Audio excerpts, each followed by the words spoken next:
So you're literally not gonna ask me anything. I mean, I'll ask you to explain to me what this exhibition was and Okay. how you got interested in the topic, how you decided to go about it, what the topic essentially is. Okay. Trials and tribulations, frustrations. My assistant does know how to turn on a model light.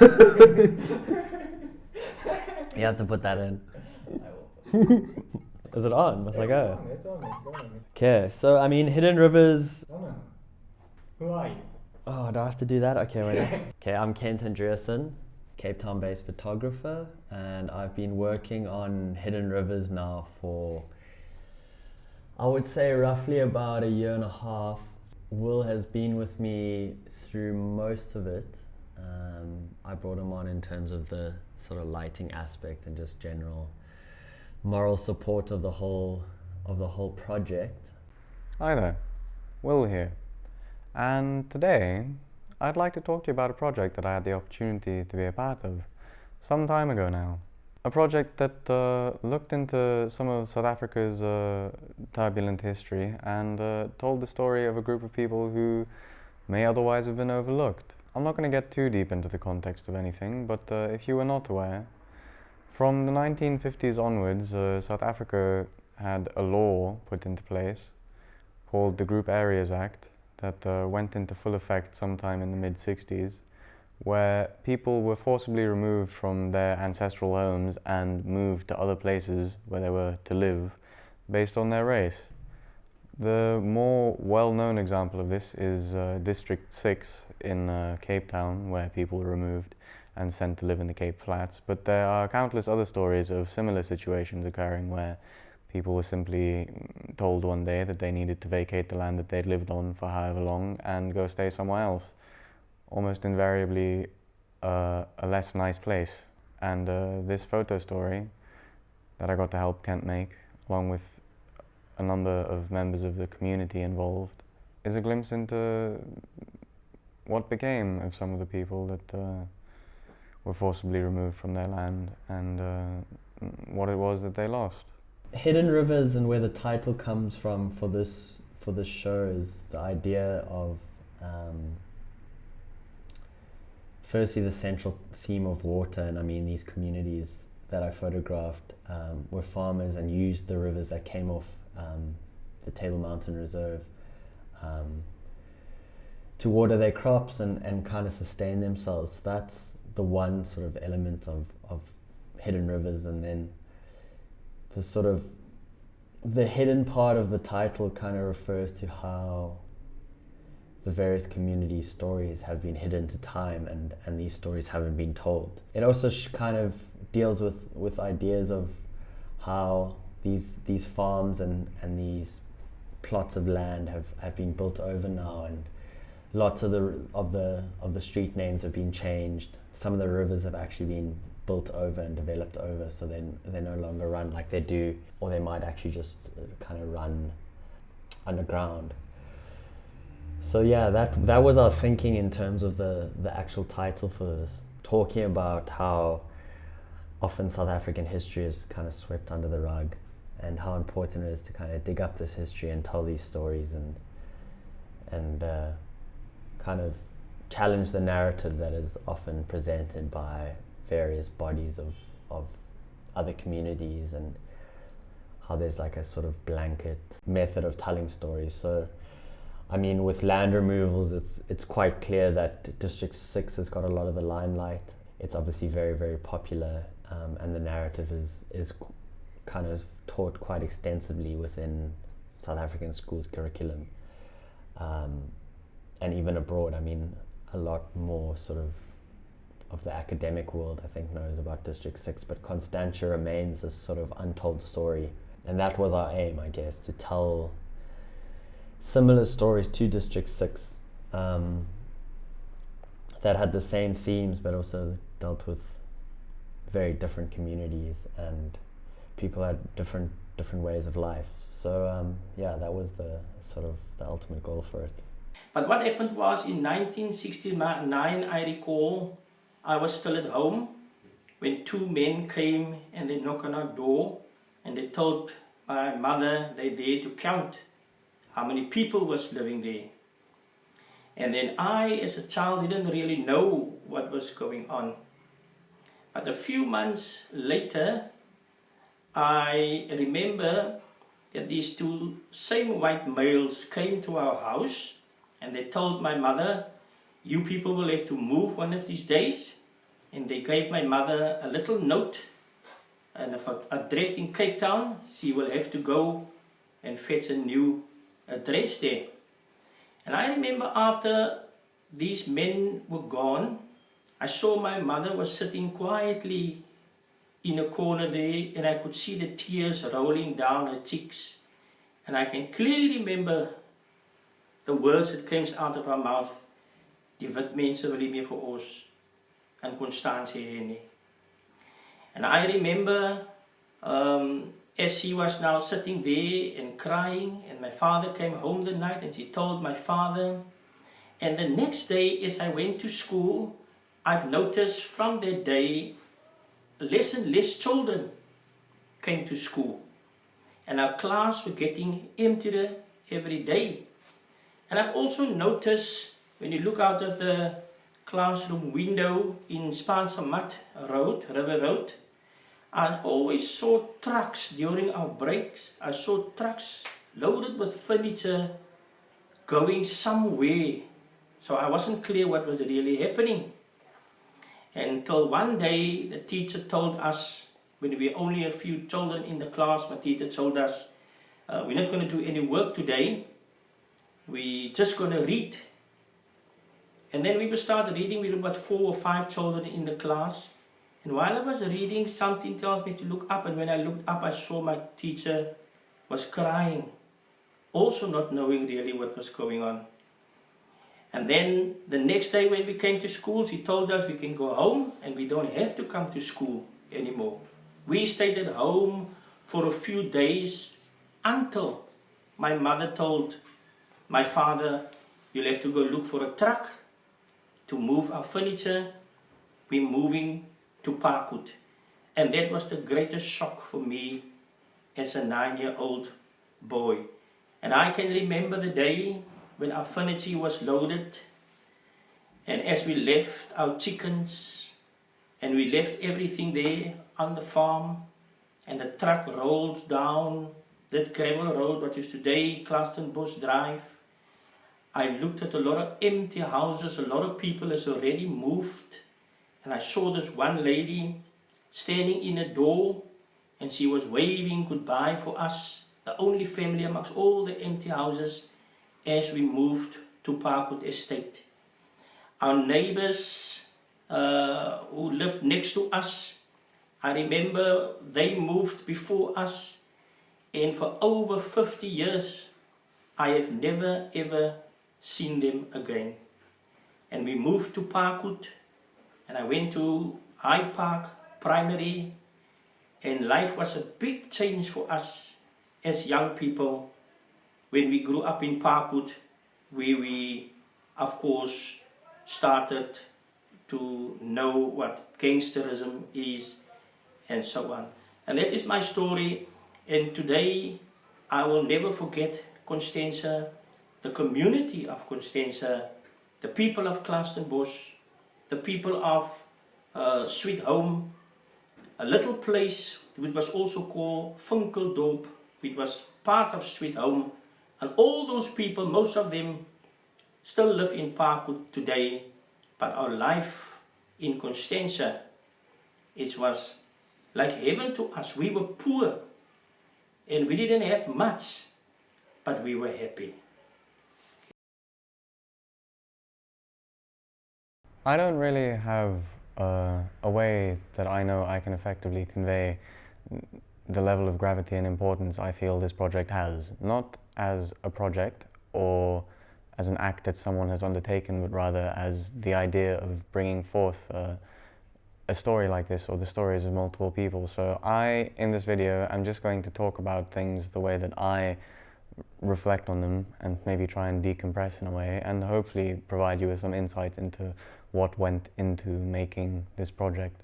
The most important thing for the project, I reckon, would be for you to go and look at it, really, because so much work went into it, countless hours, countless stories being told, reshoots of certain things, and so many important stories all wrapped up into it that I cannot accurately sit here and speak to you about it and actually convey the importance that I feel about it, but hopefully I do some justice to it, and the rest can be conveyed through the project itself and Kent's work and the stories of the people that we got to meet along the way. I figure it might be interesting if I give you some insights and behind the scenes of specific images in the project. I can't talk much about the archive as I wasn't largely involved in that, but in the making of the pictures, it was pretty much Kent and I going out to these places, interacting with people and hearing their stories, and inevitably, as part of their story, they'd mention people that they'd known growing up, and then Kent would go and find out where those people were, and we'd talk to them, and in speaking to them they would talk about their friends and so on and so forth. And it all started with one of Kent's childhood friends expressing an interest in documenting some of their past, and their continued stories of people that they remembered led to more stories, and that's how all these pictures came to be. This specific scene, I remember we walked into that room and the scene itself just blew us away. It's one of those scenes that you walk in and you know it's got the potential to be a stellar photograph, and all that really remained was for us to light it properly.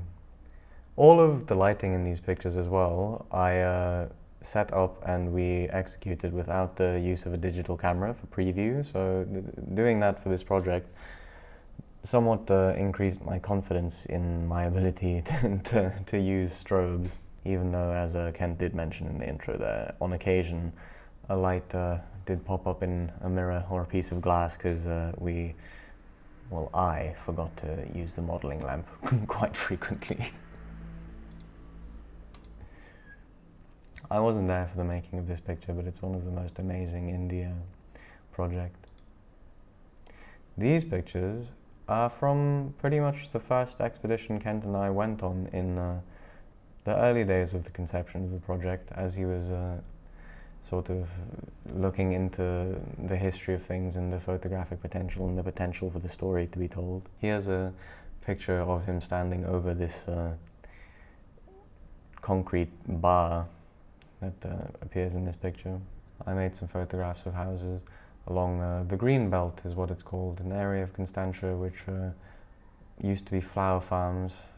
This is one of the nicer lighting setups I managed to execute with Kent over the course of the project. It's 2 strobes, each at a 90-degree angle to the subject, on the left and the right hand side.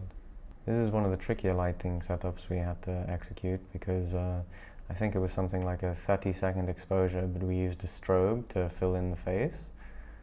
Can't remember how we calculated it exactly, but I know when Kent developed them and showed me that it had actually come out, we both felt very accomplished with the execution of the lighting. This is Stanley.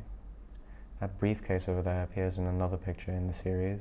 This is a picture that both Kent and I made because I have a thing for bees. I feel like Kent's one is more compositionally savvy, whereas mine is more focused on having a bee pop up in it in the perfect moment. It's really worth coming and looking at the project on his website just to see all the archival pictures and get the references for them because they really are amazing. This was a really interesting space in a grassy park home. For this picture, the view outside of the window that's throwing the light on her is this flower and curtain situation that I made a picture of. We got to go into the behind area of a post office because one of the people involved in the story was the postmaster there for a long time. And Ken made this wonderful picture of the letters, and I photographed a bicycle in there, I think. This is Stanley's briefcase. A wonderful picture that I think we remade because something was wrong with the original. So we went back and photographed it again. Virginia, who appears in the large format portrait standing in the river. The reason that photograph was made was because she told us a story of how when she was young she used to walk down to the river and stand there in the river sand and let the water run over her feet, and Kent found that to be a wonderful inspiration for a photograph, which is how that photograph came to be. For this photograph, you can see in the left-hand corner there's a sort of burnt-out minibus taxi, and I actually made the photograph of that while we were there. This is Philip Peterson, the postmaster from that post office that we visited. And that's about all the context I have for things. There are some other photographs that I made of the river and contents of the river and flowers around the farm, but my photographs aren't really what matters in this story. It's just more of a behind the scenes than anything. The most important part of my role in this project wasn't the fact that I got to light the photographs and hang around and make sure that they came into fruition properly. It was being there and hearing the stories of people who'd experienced these heinous things, like waking up one morning and being told by your mom that you're going to move somewhere else and never come back, or seeing what happened to the place you grew up and the land you used to live on suddenly having a gigantic home on it and rivers being tarred over and turned into roads and that sort of thing. Just being around to hear these stories and learning more about what it is that went on in the past felt quite important.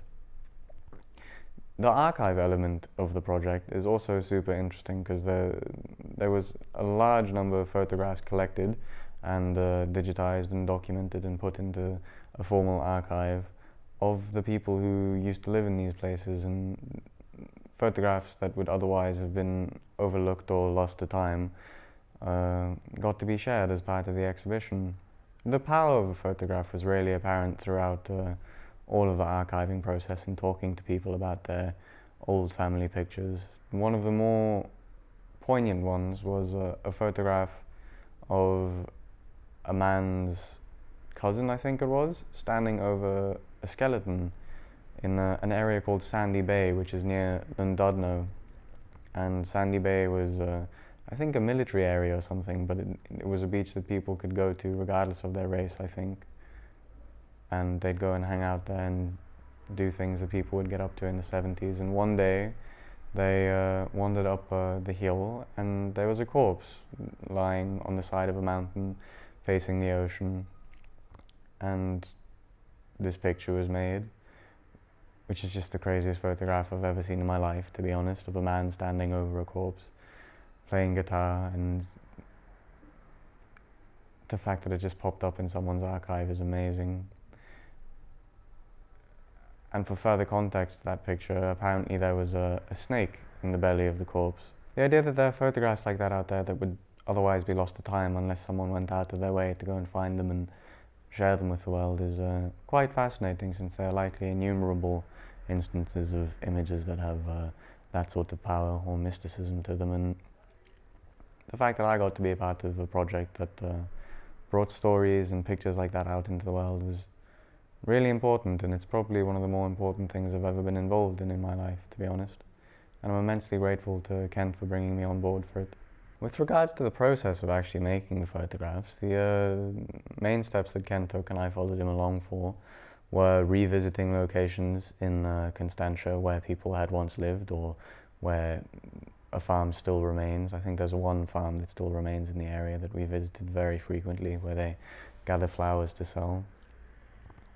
And we also visited a lot of locations where people had once lived with the people who had lived there, and heard their stories of where the rivers were, or where the flower beds were, or where their house sat. And it was so strange hearing a story of where someone's house sat and them identifying landmarks that still exist in the area, but standing in a completely different environment to what they would have experienced when they lived there. Like a farm has turned into a block of, well, not a block of flats. A farm has turned into a very fancy house, and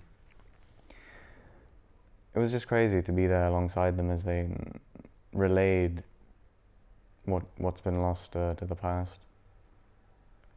And then once we'd visited the areas that they used to live, we'd go to places where they live now as a result of being forcibly removed. And the majority of those places were in the Cape Flats, which is quite a different area to Constantia, where they were removed from. I'll share some pictures that I made while helping Kent out, just the behind the scenes of certain scenarios and photographs of settings that we ended up in. This one, for example, is in the Parkwood estate in the Cape Flats, where Kent photographed a man who was a barber and had grown up in Constantia. I hope that this video has given you some further insights into the project that I got to be a part of in a minute way, and some of Kent's workflow, I guess, and the importance of the work and the importance of the story of the people of Constantia.